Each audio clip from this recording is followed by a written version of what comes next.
Assalamualaikum warahmatullahi wabarakatuh. Bismillahirrahmanirrahim. Alhamdulillahirabbil alamin. Wa bihi nasta'inu ala umurid dunya waddin. Assalatu wassalamu ala asyrafil anbiya'i wal mursalin wa ala alihi wa sahbihi ajma'in. Amma ba'du. Senang rasanya kita masih bisa bertemu kembali melalui channel Cantika Morotal ini dalam keadaan sehat walafiat dan tentunya juga bahagia.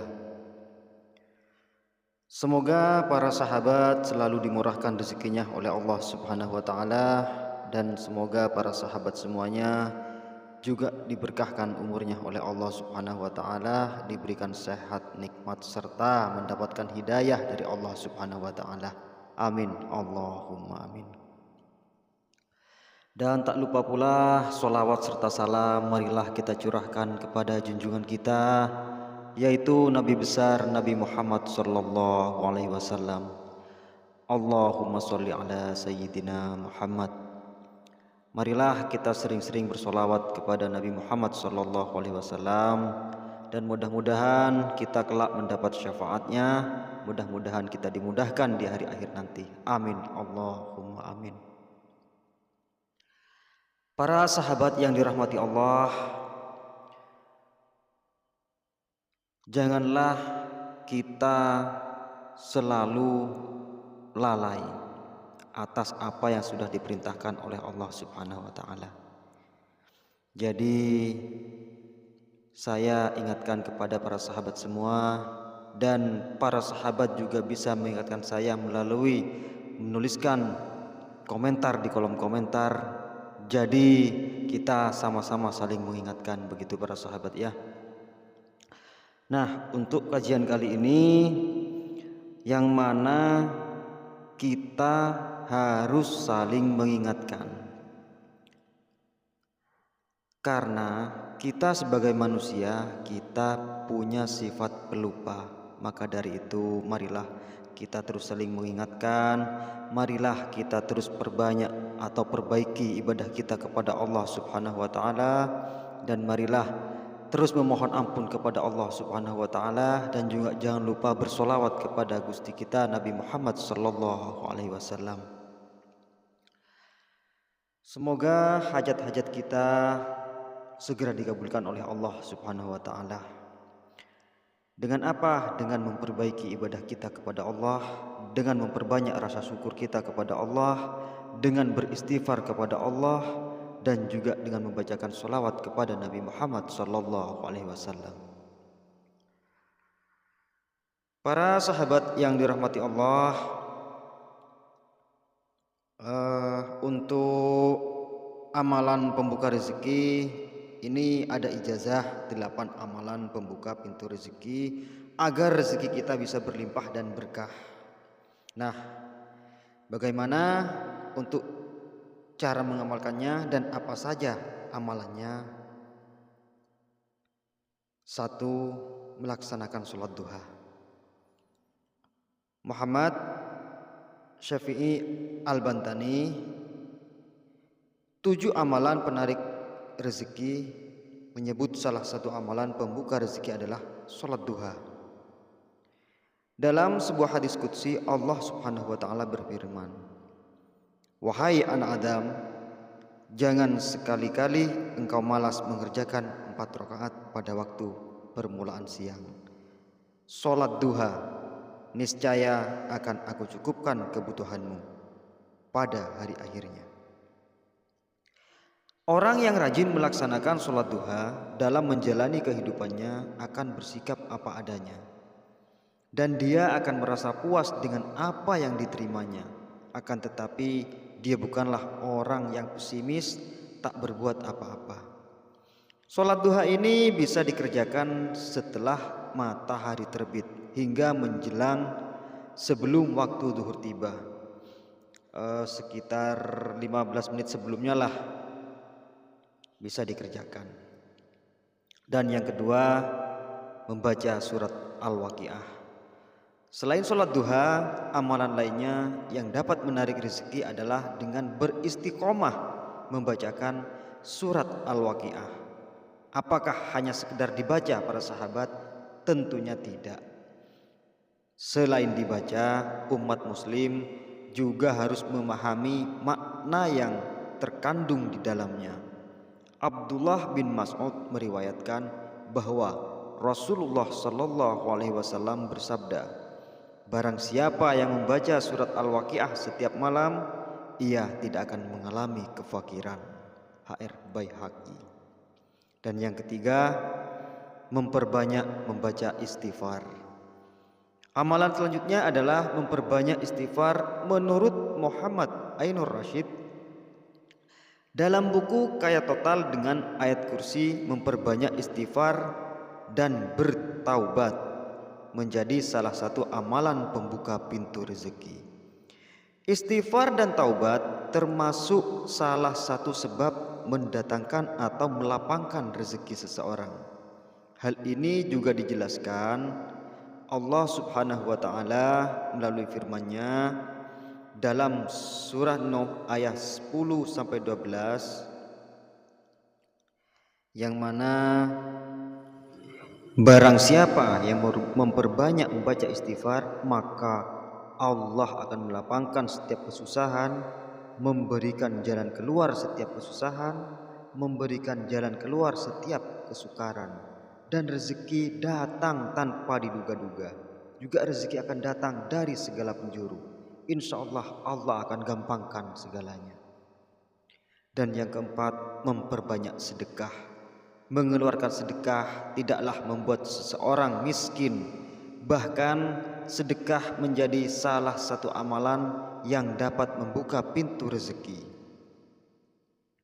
Rasulullah Shallallahu Alaihi Wasallam bersabda kepada Zubair bin Awam, hai Zubair, ketahuilah bahwa kunci rezeki hamba itu di atas aras yang dikirim oleh Allah Azza wa Jalla kepada setiap hamba sekedar nafkahnya. Maka siapa yang memperbanyak sedekah kepada orang lain, niscaya Allah Subhanahu wa taala memperbanyak baginya. Dan siapa yang menyedikitkan, niscaya Allah Subhanahu wa taala menyedikitkan baginya. Dan yang kelima, menjaga tali silaturahmi. Selain sedekah, dalam Islam umat muslim juga diajarkan untuk selalu menjaga hubungan tali silaturahmi antar sesamanya.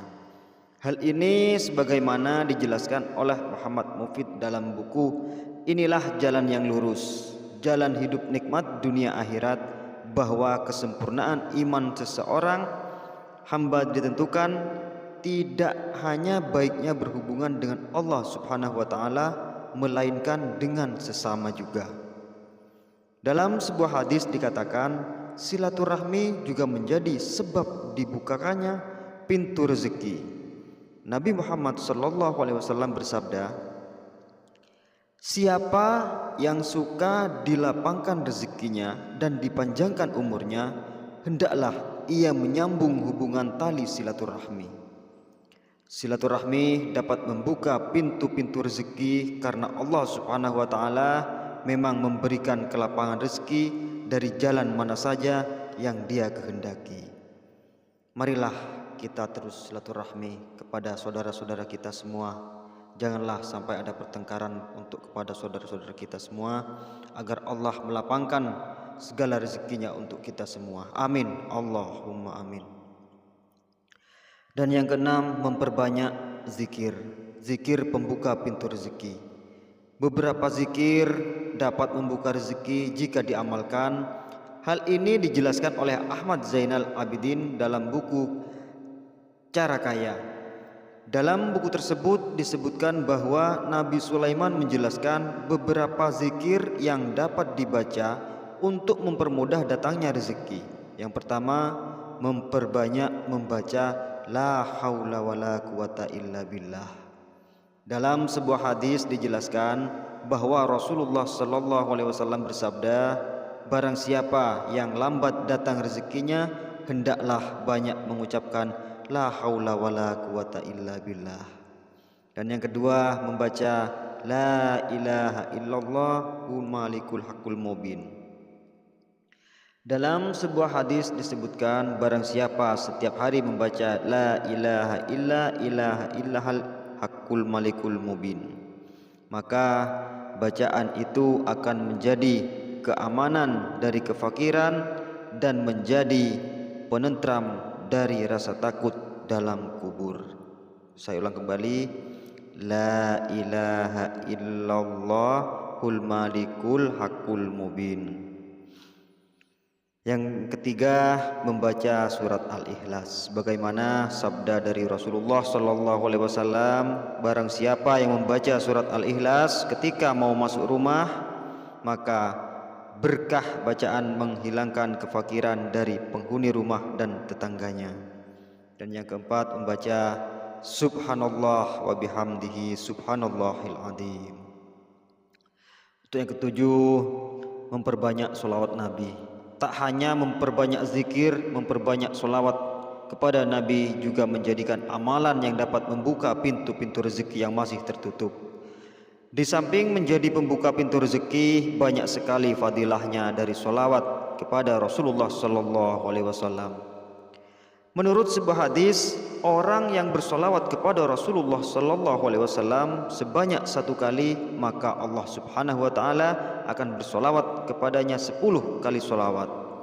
Hal ini diriwayatkan dari Abu Hurairah radhiyallahu an bahwa Rasulullah SAW bersabda, barang siapa mengucapkan solawat kepadaku 1 kali, maka Allah mengucapkan solawat kepadanya sebanyak 10 kali. Yang kedelapan, tadarus Al-Quran. Amalan pembuka rezeki lainnya adalah tadarus Al-Quran. Sebagaimana disebutkan dalam buku Kedahsyatan Membaca Al-Quran karya Amirullah Syarbini dan Sumantri Jamhari, dikatakan rezeki dalam pandangan Islam bermakna luas yang tidak bisa diukur dengan uang. Rezeki bisa berbentuk kesehatan dan kebahagiaan. Abu Hurairah radhiyallahu an berkata, Nabi SAW bertanya, apakah salah satu dari kalian senang jika saat kembali kepada keluarga ia mendapati 3 ekor unta betina yang besar dan gemuk? Kami menjawab, iya. Kemudian beliau bersabda, 3 ayat Al-Quran yang dibaca dalam sholat lebih baik baginya dari 3 ekor unta betina yang besar dan gemuk. Demikianlah kajian-kajian pembuka untuk pintu rezeki. Semoga kajian ini bermanfaat untuk semua orang dan sesama muslim. Dan jangan lupa, marilah tetap menjaga tali silaturahmi kita kepada saudara-saudara semua. Janganlah sampai ada kecekcokan. Mudah-mudahan kita selalu dalam lindungan Allah Subhanahu wa Ta'ala.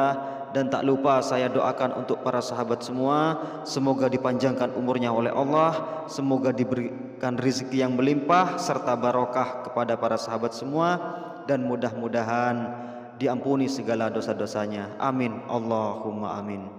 Akhirul kalam, wassalamualaikum warahmatullahi wabarakatuh.